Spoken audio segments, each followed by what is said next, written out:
Ustenga justice katolika moyo. Justice katolika moyo. Mwana ngai haibelo kote. Mwana nga kola na nzela bo Nzambe. Mwana nga salela Nzambe. Likolo ya $50. Ngana simbi mabele. Et puis mutu nyonso. Oya yebi likambo na mwana na ngai. Et puis mwana mwasi wana. Bala Nzambe. Akosambala Nzambe oya bomi.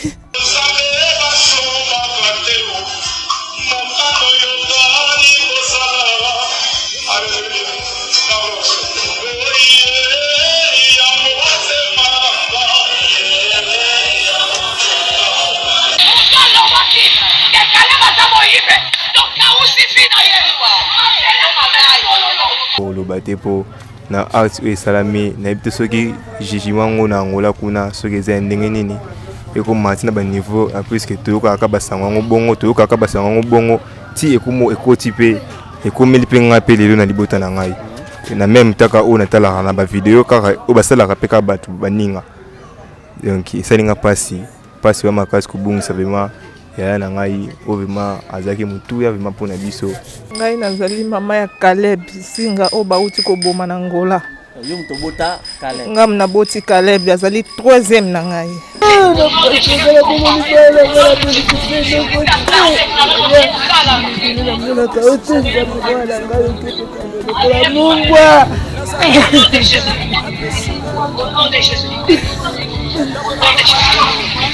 Au nom de Jésus.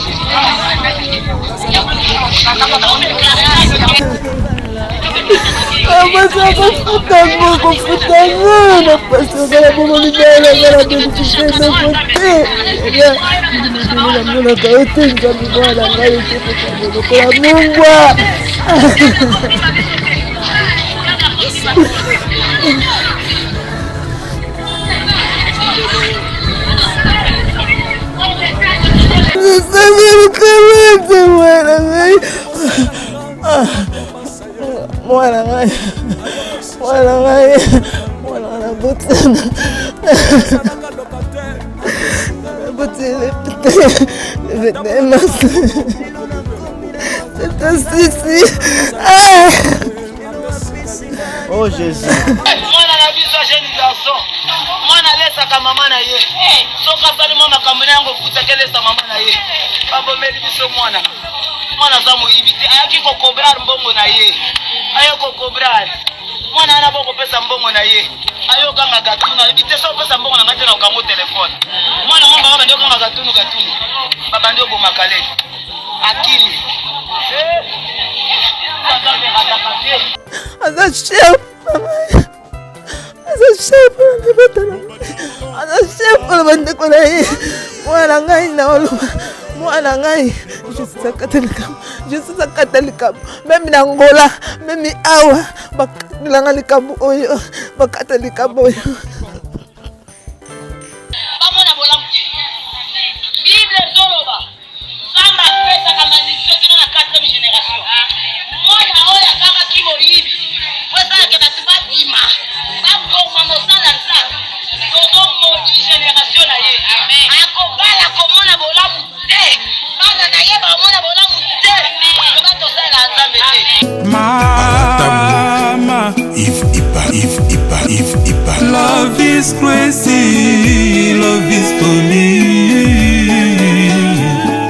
Na kopesa témoignage na oyo Nzambe ya Ozana asalelinga na ndaku na ngai mwana nga bande koloba te ba médecin ba diagnostikaki ye autiste meng na luki na tamboli na luki ba pasteur ba bondeli esimbi te nkomsu na vandi kabo na kwei na YouTube na chaîne na moni Papa Moïse ebisinga lobi bossa na nyonso so ba problème na yo tcha pembeni metalela Nzambe tika Jésus Christ de Nazareth azala au centre ya vie na yo ba bana nzambe na salaki oyo papa Moïse ayebisaki nga nazwaki Jésus Christ de Nazareth na plantaki na komisaki au centre vie na nga intérêt na ngai nyonso ya ngai ekomaki kaka centré devant Jésus Christ de Nazareth na ekoleka délivrance après une semaine mwana na ngai akomi koloba mwana na ngai soki ake classe akozonga ba maîtresse bi mwana akomi koloba esengo ekoti na vie na nga médecin oyo diagnostikaki autiste médecin wana kaka ye moko na changer maloba médecin lobi oh mais namoni changement salami namoni mwana akomi koloba namoni mwana autiste eza lisusu te mais eloko nini esalami nayebisie nzambe ya ozana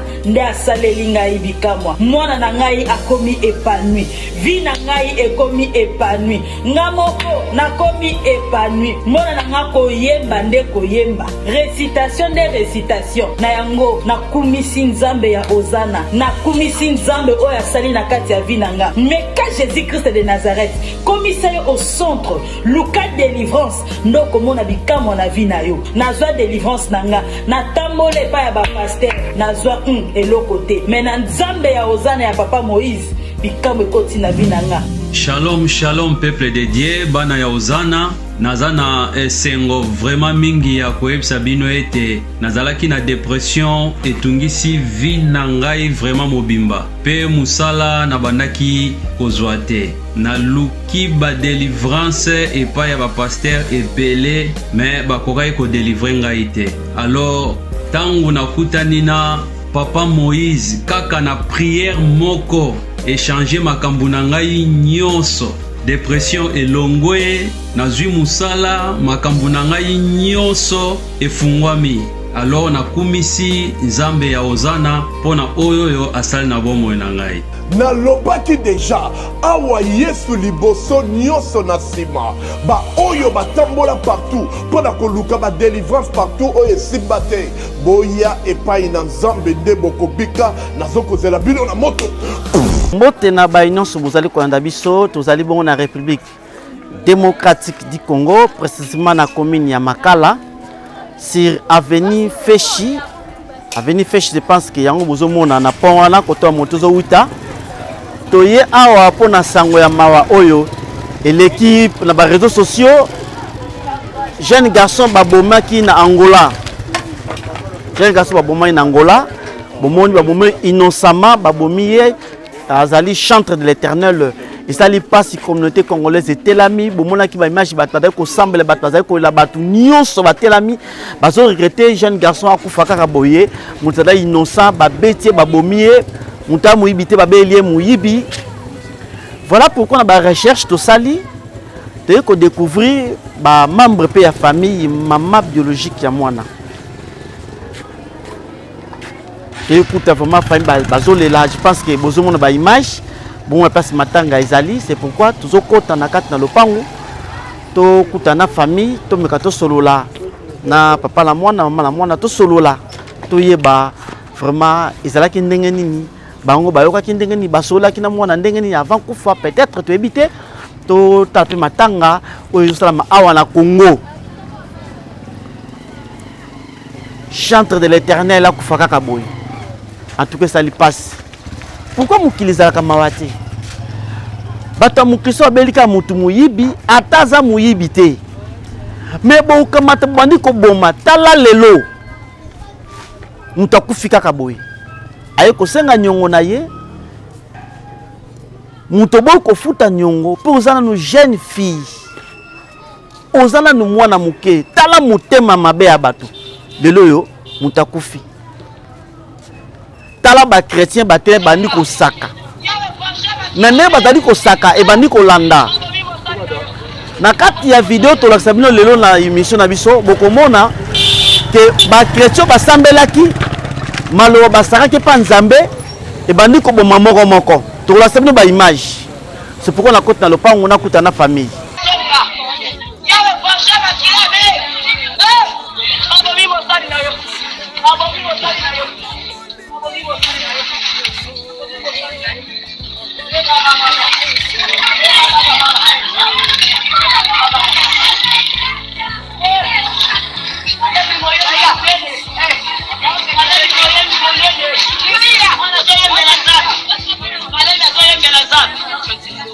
Alenda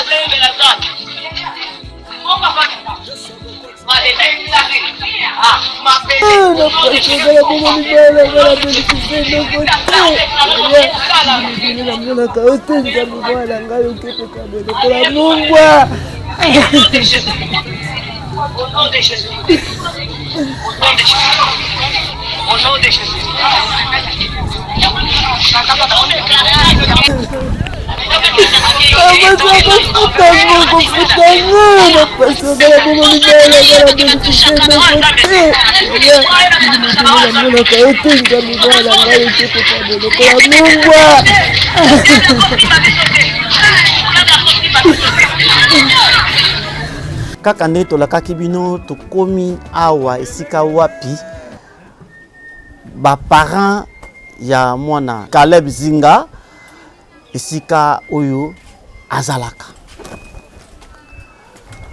Awa tozali na commune ya Makala juste na avenue Feshi na ngambu kotoyo ezali bongo na Makalamu ezali avenue Batando. O azana droite na ngai na kotoyo ba se présenter. Papa te présenter ba condoléances. Merci papa. Ngai naza papa leki ya Caleb oyo baoti ko bomakuna avec juste pour parler sur innocence na ye. OK. Puisque Maman yo zali nani o se présenter? Ngai nazali mama ya Caleb Zinga o bauti ko boma na Ngola. Yo mtobota Caleb. Ngam na boti Caleb azali 3e na ngai. OK. Ba Caleb ba obota ba combien? Caleb bazali baza 8. OK. 3 filles, 5 garçons. Il y a 3e na ngai. OK. Bango nyonso baza vivant par Caleb nda kofi. Bango nyonso baza vivant kuna na Ngola bazalaka 3. Na yena no diboso no pa ya papa ebongo na koyepa mama. Papa Alpha tonto yeba eleki ndenge nini salami ndenge nini sango bin musula ko ndenge nini kino Caleb Zinga babomi kuna na Ngola. En tout cas, tu dois comprendre que le comment protéger cela. Puisque moi, dans la biso, tu es bilié à sa chantre de l'Éternel. Ayembaka, musala owe, tu es bilié à sa kayangoana. À sa vraiment chantre mot célèbre, kuna na niveau yangola. Alors, tu dois comprendre que le oyo a bengami moyibi, c'est à tel point que bakomi na point à kobomaye.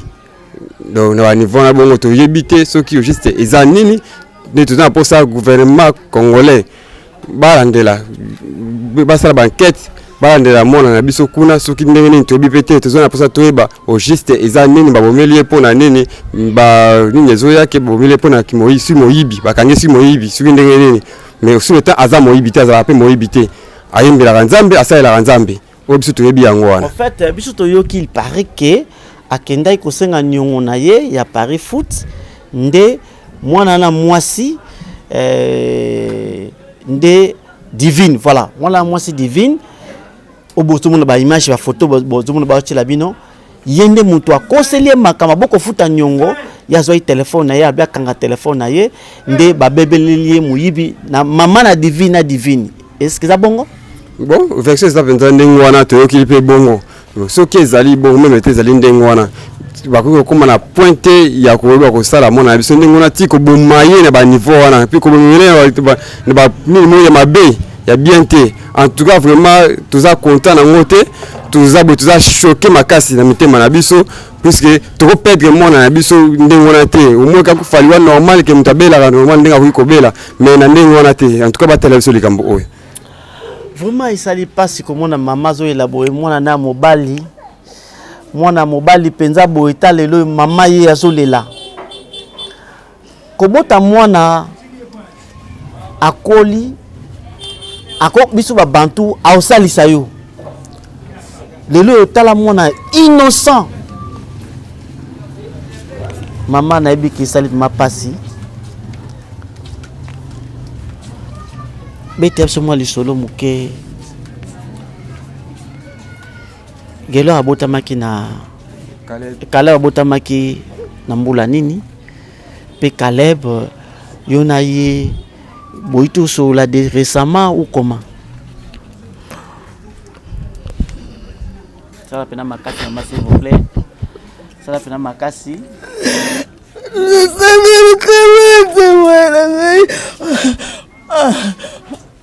mwana ngai mwana na botsana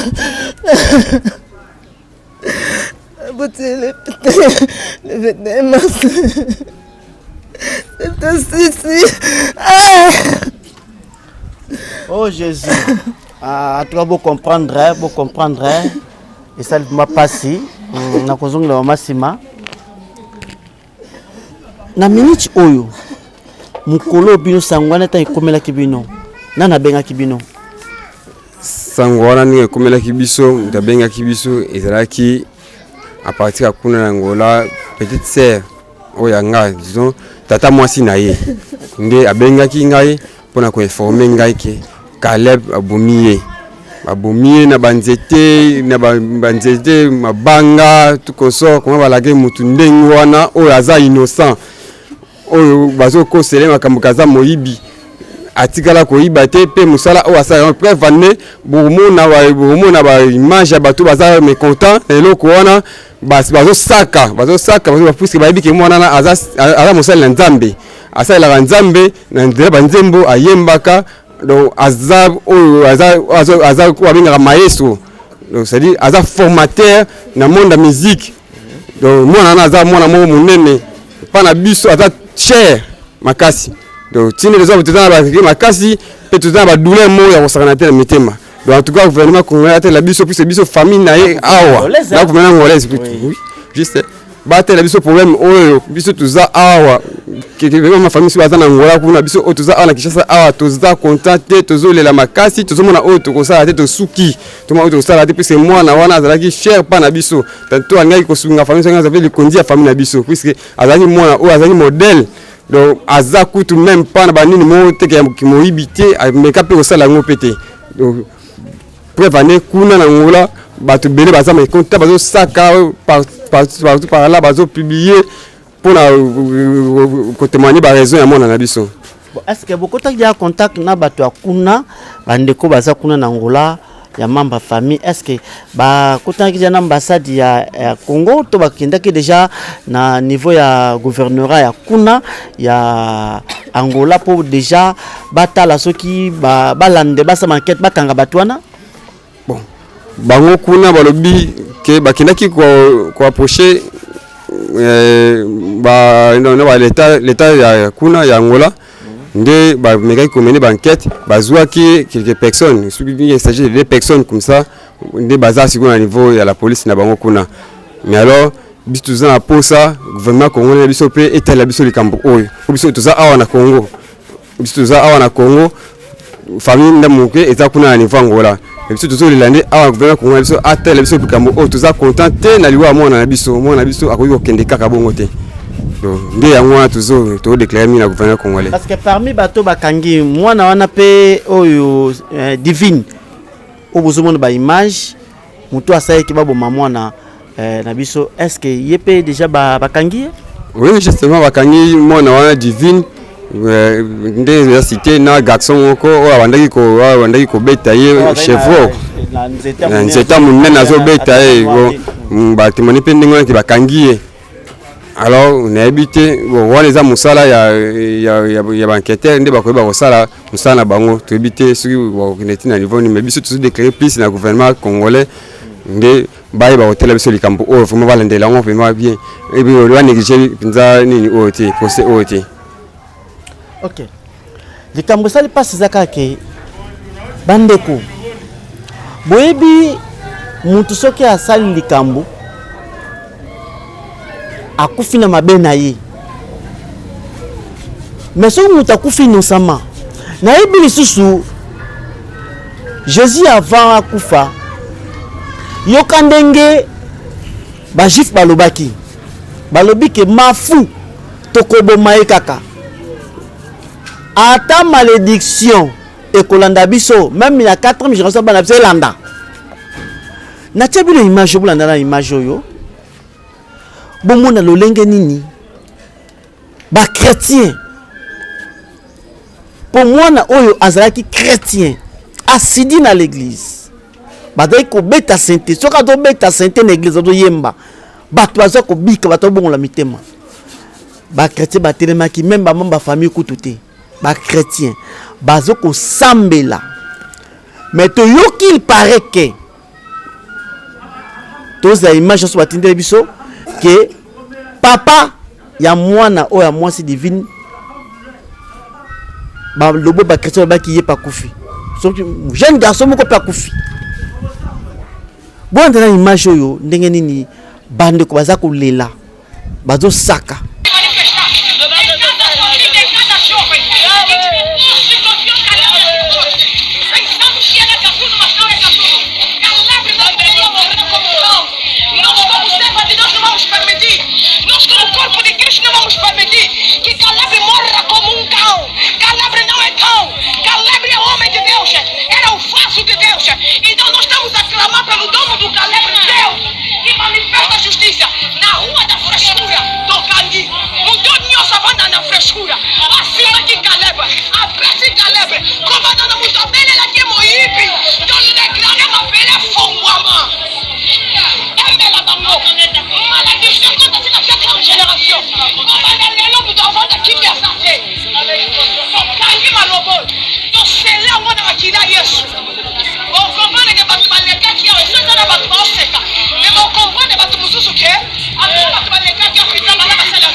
mokili mawate bomoni ndenge nini mama est faite oza na droite na image bozomona ndenge azolela mwana na ye botala ndenge nini bandeko o kutu bazali bandeko ya ndeko na biso akufite ba chrétien zwa likambo na mutu ya mokili mekomeka kozwa likambo na nzambe te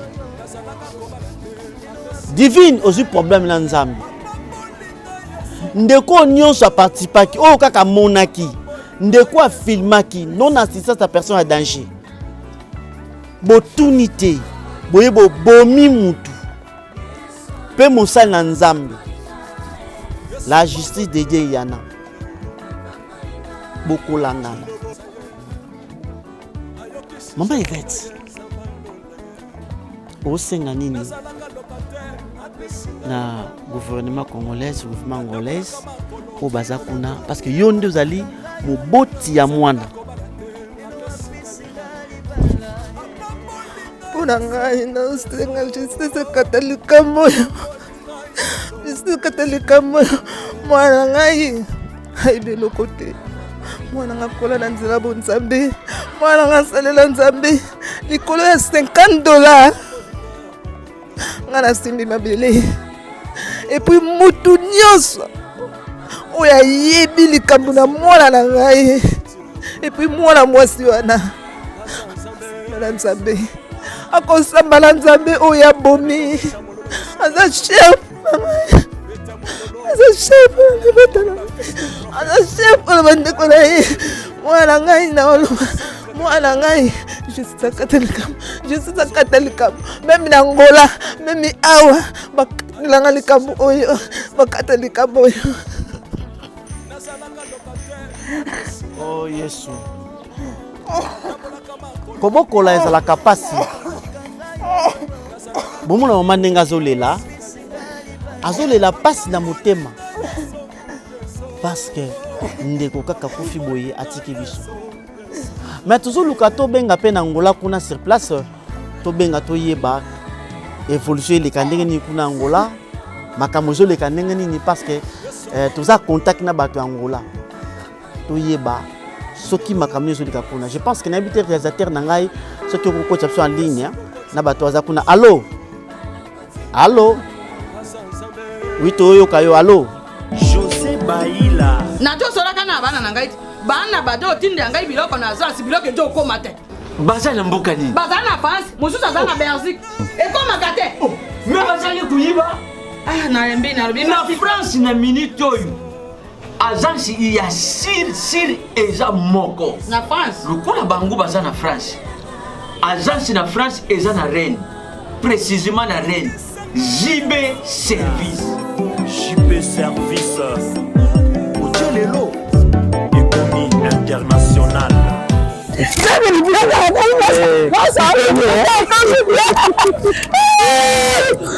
Tata na ngai JB Service, merci. Tala biloko na ngai. Obengenge bana batindaki. Ndenge mpe biloko. Ndenge kanisa ki loza mondele. José Bayila aza mundele te. Aza kaka congolais lokola yo na ngai. Na yimisaki yo JB Service eza esika ya kubunga te. Na France eza précisément na Rennes. Ba numéro ya kubenga yango wana. Uza kumona awa na Kinshasa eza na Sainte-Thérèse na Nzili. Soko kaka mutu akomi na Sainte-Thérèse na nsima ya station directement soko tali kaka bui mbala moko JB Service epai ya José Bayila. En plus eza kaka na Kinshasa te eza na province ezali mama Marizane ndeko na ye ezali na Congo Central ezali na Mbanza-Ngungu ezali na Kimpese ezali na Kisantu to na Boma to na Mwanda soko kaka bengi na bato numéro ezali awa bakokutela ye biloko kuna même na Lubumbashi. JB Service bozala na agence moko ya si ebowakasi soki kaka na ngambo veloza tala baza pointe noire JB Service ezali soki baneke angolais nali te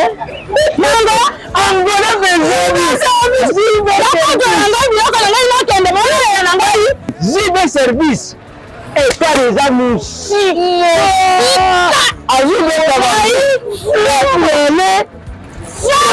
Oui, allo tozwi mutu moko a parti Angola pona likambo ya congolais o babomi ko na Angola. Oui, allo? Allô? Oui, bonjour. Bonjour. Oui, obengi biso a parti Angola, opesi kombo na yo, kombo na onani pona ofana na bar yo nini? Ya kombo la Linda ya banzazi na vandi na Congolaise. Na vandi na Congolaise na liwande kwa biso babomi na ba na mabo. Abane ko becha ba Paris foot na ye. Jeune fille wana azalo kwa client na ye. Okay. Azwaka ba ya ko beta epa na ye à chaque fois. Okay. Na ye akena nyongo ebiseke na mbongo te na kwa ko peso abando benga la fille wana téléphone eleka te. Nde bate église bango ba expliquer ndako ba fille wana. Nde ye pa kumba misi kuna akeba kutana na fille yango ebisi fille yango Yenge ni mbongo na nga ehumeli boye futanga nyongo na nga. Fianga esenga aza mbongo ya kopesa ote. Ya bisi oui d'accord. Ko za mbongo fianga tenga na zui na kangi o téléphone. So yeli nga mbongo na nga ozui téléphone. Biso na Angola eza ata mobala opeto na nzela. So ko beleli kaka katuni, beleli ka moyibi, babomaka. Ne mama la fille wala mama na ye abanji ko bela mwamba tanga obima na téléphone ka tunwe moibi ne population ye ebanji ko beta franc na biso kala azolo bangana moibi te ngana ibi te population eline ko yoka yete ko beta babeta kie nande kalabi ausi ko tika biso akufi na biso parna ezana mob la fille wana pe balobi akimi mais toyoki nouvelle ba église na bango ba marsaki makolongulu na ba maya salite place babetaki kale place kale bakufaki nde koloba jisa nzambe esala mais toyoki papa moko pe ye pazalaki ya badepartement to babetaki kale biye pe akufi. Oh, donc papa moko oyo zela papa oyo azaki parmi bato babetaki Caleb après avoir battu église dans battu église tant basakaki juste tanda besal déjà papa wana akufi o ba babetaki Caleb na oyo babambaki libanga na oyo abimisaki ide na oyo abandaki koloba bango nyonso baye kokonfese te mwana mwasi wana akobotaka to anda obamba ye na mutu obamba ye koto mpo elongi na ye eza flama eza baye ya kovimba makasi na bomoni baoxygène batiaki ye ekoti meme pa na mawa na aza kutu ndeko te me ozoka susi na motema so otali video wana grand frère okokoka meme pa biso na ngola bazwaka biso lokola banyama lokola bangumbuwa. Est-ce que ambassade ya biso ya Congo aza déjà saisi na likambo? Est-ce que ambassade na biso ya Congo aza saisi na likambo yango te? Pour le moment nayebi te nayebi nanu te po te bango daye baosambaka ke azalaki moyibi baboma biso kaka boye bakongole baboma biso ata mobali nomona ndako to kaka abeti yo osali kaka geste wana obomisi mwana bato ezalaka bon soka mzabe eloka tunu esili ata oza mwana mwasi baboma yo oluwana bango kenda yango wana. Bon, communauté congolaise kuna boza ko sereni ndeni pe bobongisa nini pona bobsek to peut-être pona matanga on? Non, communauté congolaise na minute oyo biso tolobika justice ya Nzambe esala po biso toza na biso na bato te oyo akotelemela biso toza na biso na bakonzi te toza na mboka mopaya justice ya Nzambe ye moko esala. Wa justice ya Nzambe esala po déjà lokwa mutu moko sa kei bakokufa bakosila vraiment. Po bakufa baya basila bango nyonso tozela kaka justice ya Nzambe nde esala po de bandi déjà kosala po azalaki mosali bande kosalela Nzambe apo azobeta baosala mwa mosala na ye Paris food ezali lokola mosala na ye ede na mboka mopaya nde toya koluka akufeli makambo ya mosala na ye po ya koluka mbongo na ye fafuta ndako ifalia yango mona abetaka mosala asalaka mosala na ye wana yango ememie na liwa. Ok, merci beaucoup. Est-ce que vous avez une information monsieur Kopesa pour na ndeko na biso akufi?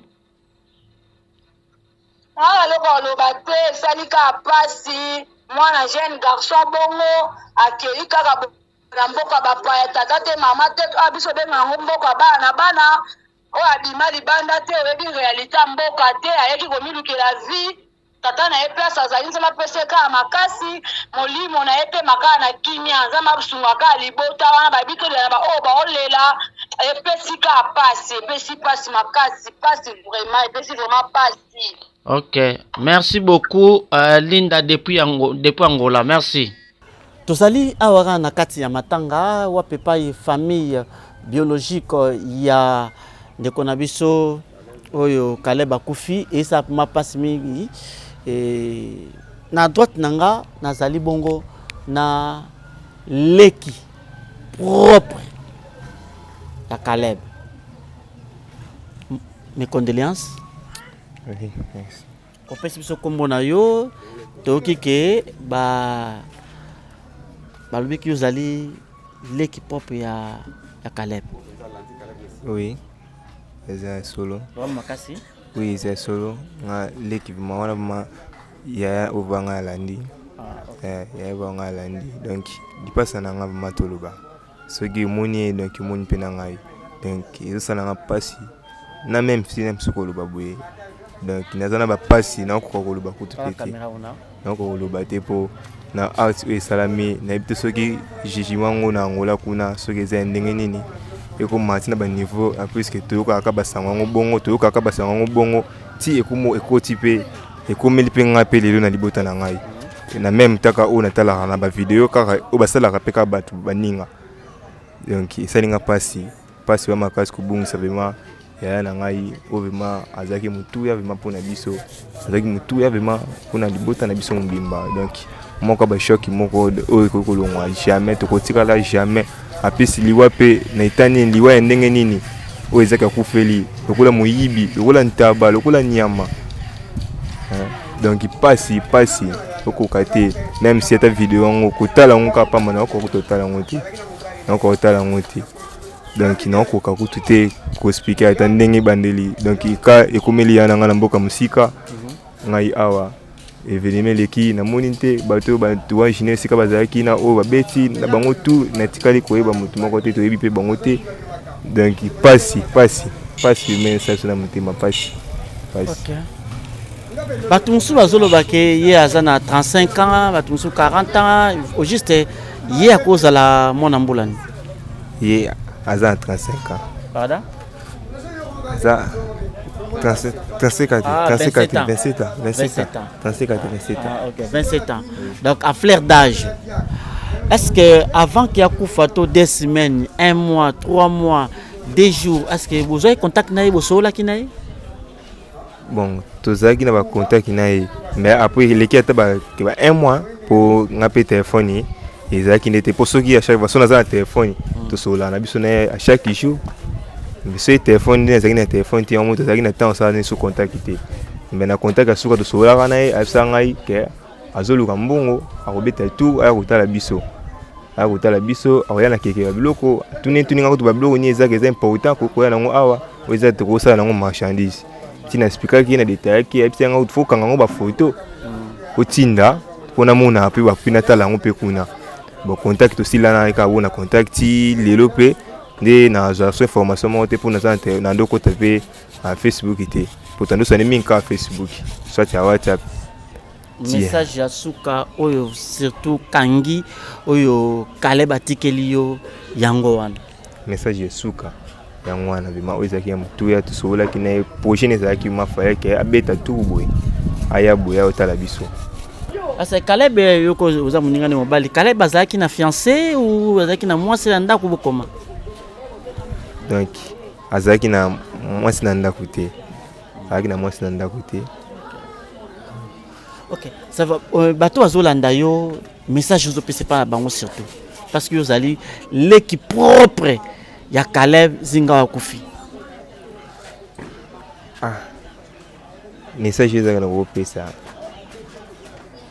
ezaka ke donc non namboka na papa mboka musika kuna to message opc monde entier bato bolanda yo.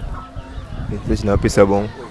Message on a fait ça bon par rapport à likambo na likambo ekomeli libota na ngato ekomeli ngai ezaka ke faut koiba kotambola koiba ko donc namuna o ndaka kolo bate ponde konanga aza nyoso ezaki pane ezaki ya malamu azaki ne loko ezaki ya mabete ezaki message na ko pesela tabatu ke atambola ndenga bien atambola vie bien déjà te ponde konanga azaki ane kotambola déjà na vie ezaki bien. OK. Ce gars maintenant qui vient ma bé na koko pesa ta conseil na bato. Donc pas si jeunesse pas si.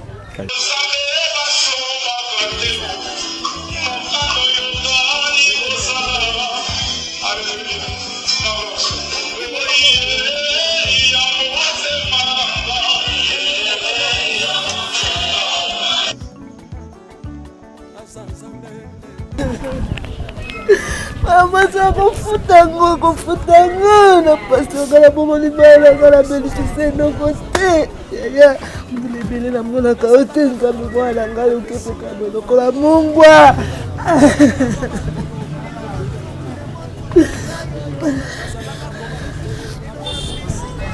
Caleb n'est plus oyo atiki biso mwembi monene ya nkolo mutembela nzambe so azo yemba église mezali pate na Angola akufi mais awa tozali na Congo Kinshasa juste na veni Batandu na commune ya Makala wapi epai mwana oyo abotamaki epai mama na ye biologique azali epai wapi bandeko na ye bazali na gauche nanga nazali bongo na Papa Kulutu Papa Kulutu te présenter ba condoléances kombo nani kombo na ngai Diasona Mamena. Nazali Papa Kulutu ya Caleb oya kufi na Angola atozali sika abotami tore message yoyo le vendredi le jeudi na pourquoi que moi biso Caleb akufaki et puis te ko vérifier ba information exacte que akufaki momo ya mabe azaki attaque une famille batake babele moyibi et pourtant za moyibi te ayemelaka nzambe aza un grand chantre ayemelaka nzambe à notre grande surprise tozokama ke akufa liwa nde mwana.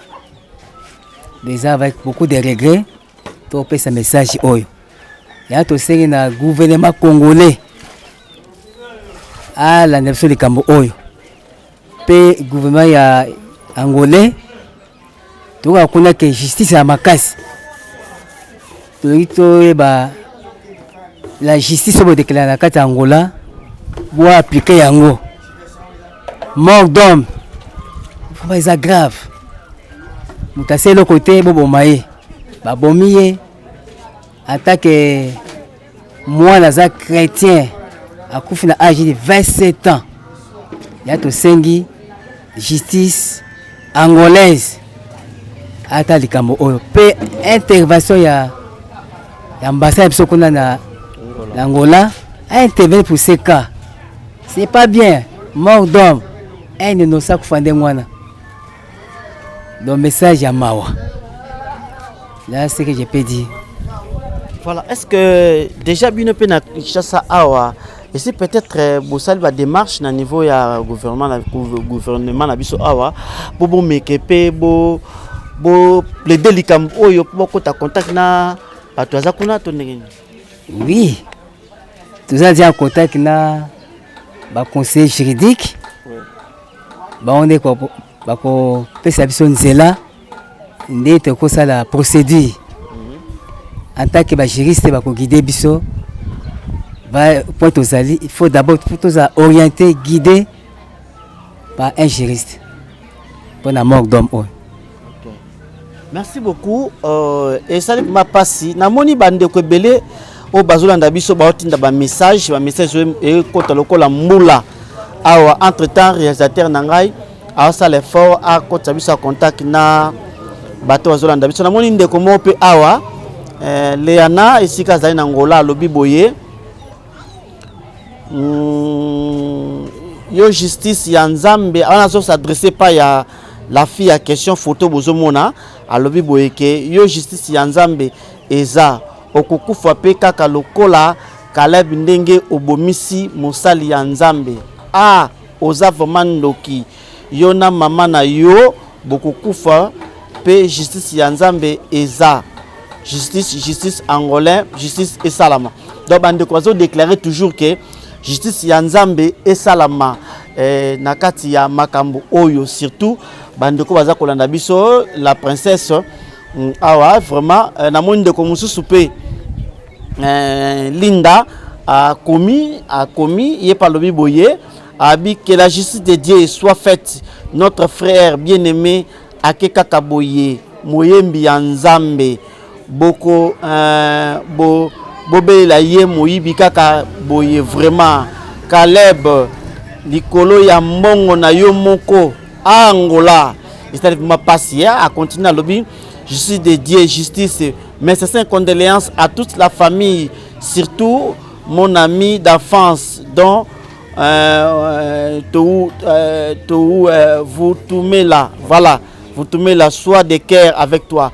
Donc vraiment zole la moningani d'enfance oyo ba kola na ye ndekomususu jusqu'à l'info atindi message à lobi boye omoni bato bazo compatira na famille a bazo na émission vraiment direct depuis Angola et depuis Kinshasa batu biso baza ko vraiment ko commenter ba lobi boye ndeko l'info ndeko jusqu'à l'info lobi yaya likambo oyo somo na miso na biso tozalaki wana oh la la bazaki sur place ndenge bazo betaye pasi makasi donc bazaki ko mona bazaki ko intervenir mais wapi ndeko muso jusqu'à l'info continue lobi boya lobi nakendaki kotala kopi na nga kaka na nzela nde tokuti makambo oyo après bakendaki na ye na hôpital mais retard bukaki ye makolo yaya somo angolais aza mutu ya kopesa confiance te que justice divine et salama. Voilà. Et ça le quoi ndeko na biso Caleb pas kufika ka lokola Etienne. Innocent qu'il était.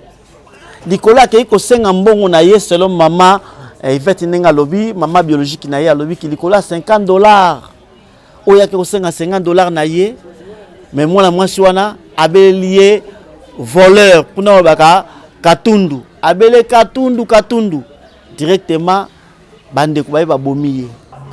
Donc batu nyonso bazo témoigner que non azalaki vraiment adorateur ensemble dès qu'on sou a commis à l'obiboye mwana mwasi oyo divine obomisi mosali ya nzambe pona mbongo na ye moko mobali oyo abetsaka winner esali passe divine yeba koza na problème makasi za na problème ya bato moza proma nzambe te na nzela ya Caleb na église bato bada ko bongola motema ba témoignage zali tala nanu ke ba chrétien nyonso ba telemi ba image boza omona pona ko bonda pe ko saka ko lakela baton so ba contribuaki boza ko se souvenir encore na Bible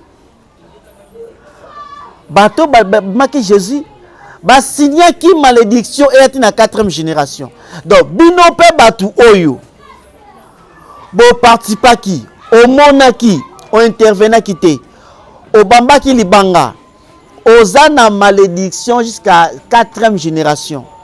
4e génération boyebi histoire boyebi sur histoire ya entré bana Israël na mira Jéricho boyebi lisusu boyebi Mephibosheth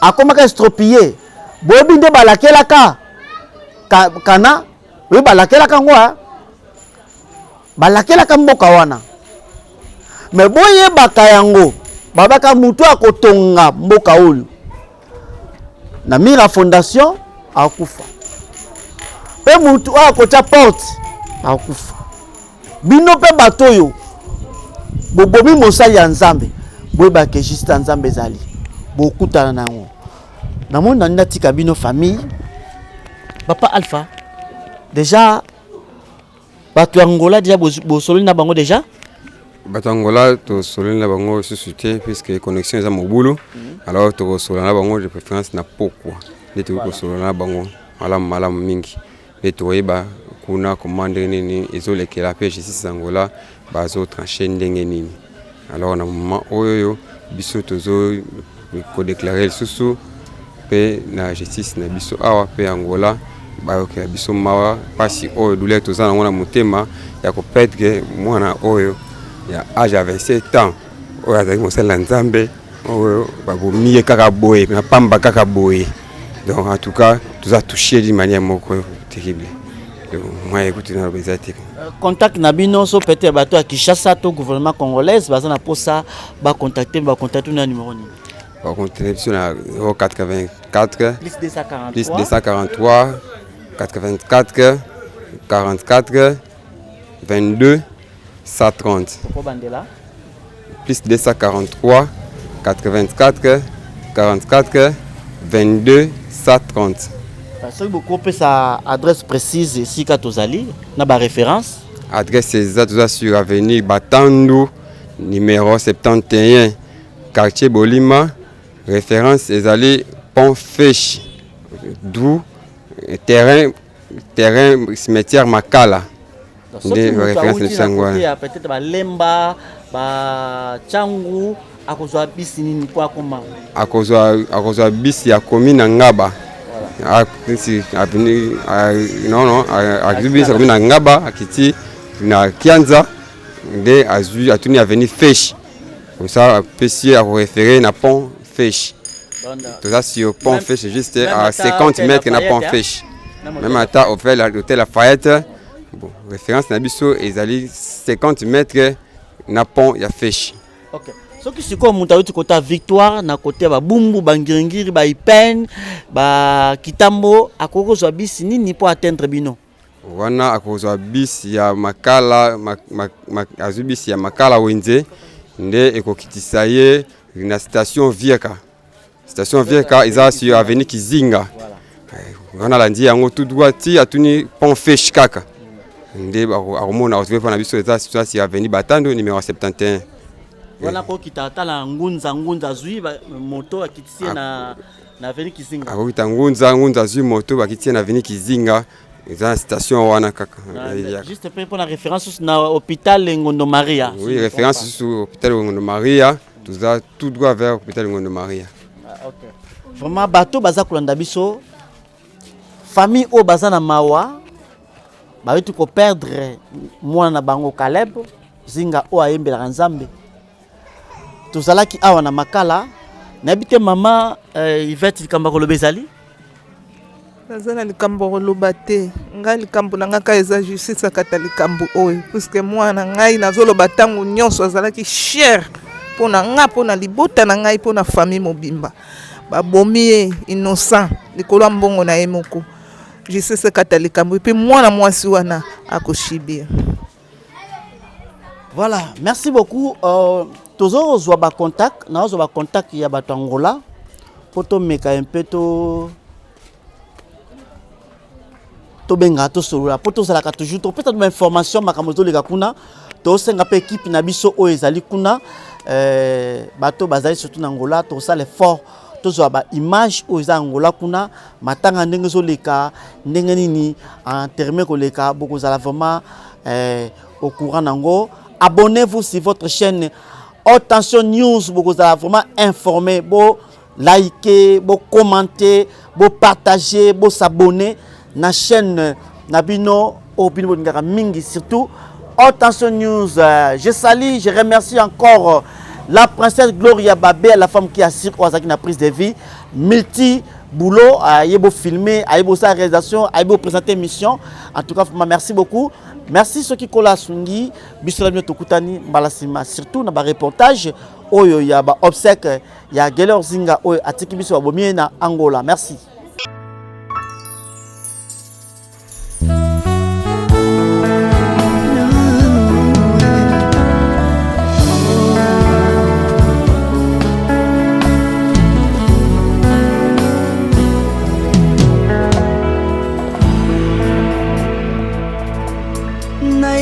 Na yo papa nanga monisanga loboko na yo naipa na yo mosantu yo monisanga loboko na yo nzamba lolo yo azosale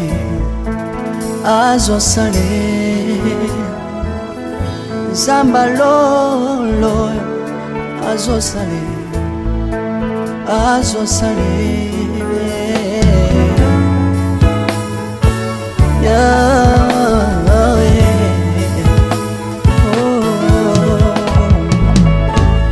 naipa na yo papa nanga monisanga loboko na yo naipa na yo mosantu yo monisanga loboko na zamba lolo yo azosale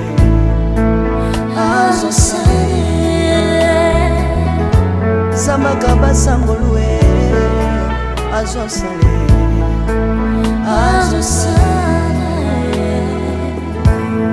salilanga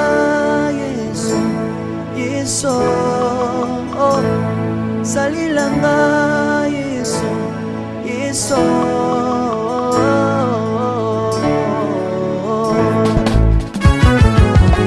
Alléluia. Yesu azana pamoja. Komba mana yo Yesu. Kombamba.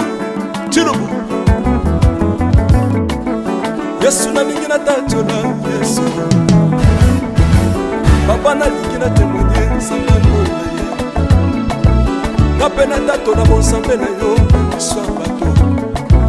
Yoka bosenga na nga zambaka basaye. Yoka shije na nga ye sangano na ye. Na ye na bapasi na nga libosabo zambe na yo. Na ye na kozanga na nga libosabo zambe na yo. Salela nga yeso yeso. Salela nga yeso yeso. Salela nga yeso yeso. Salela nga yeso yeso. Undela nga yeso yeso.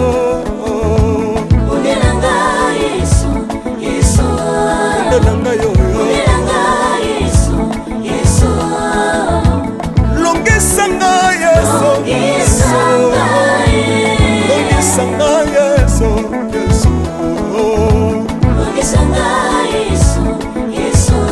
longisanga yoyo merci Jésus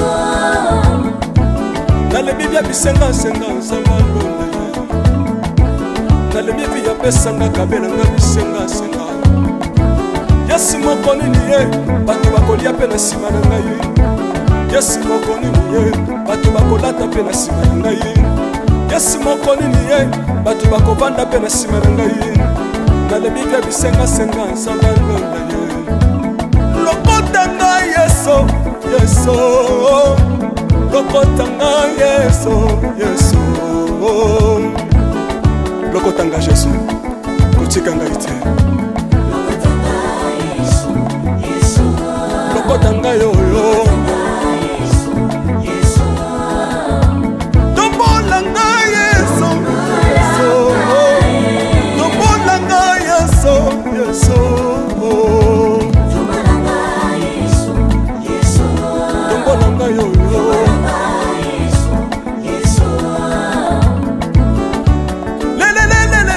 Mesawa fako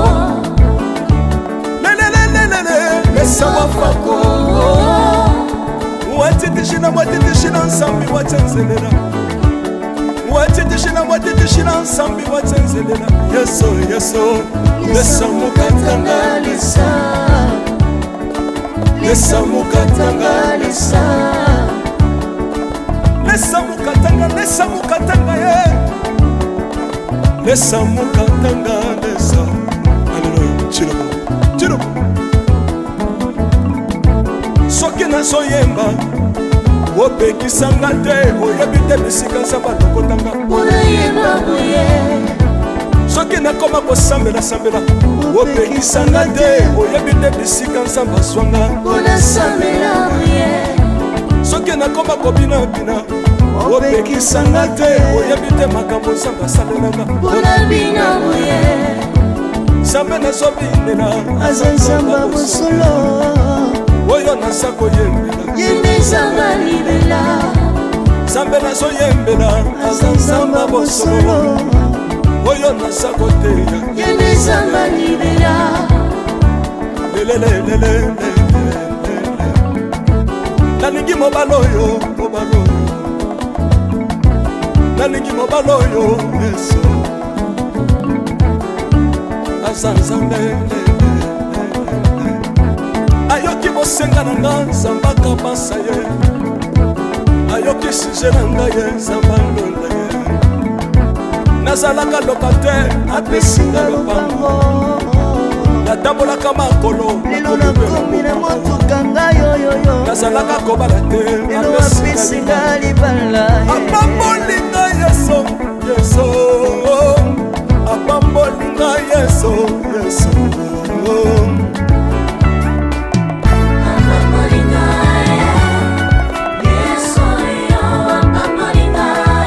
Yesu apambolinga Chilobo Yesu alokotinga apesitina Asa nzambe nalingo beta mololo bisika ezali yo beta mololo wabi bafisi des prophètes bana royaume de Dieu bana centre de réveil aux obligés obinaka wapie mpona pambola yo ingénieur ki on est ensemble na yesu elongo tozomata mabe ya nzambe eza wapi soki nzambe azopambola yo lingana loba kelekele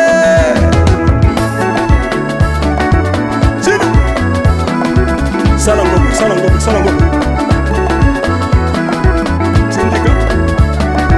Syndicat. Que Dieu vous bénisse.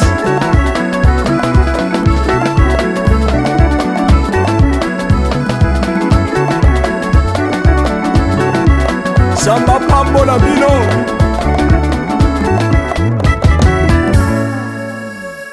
Alléluia.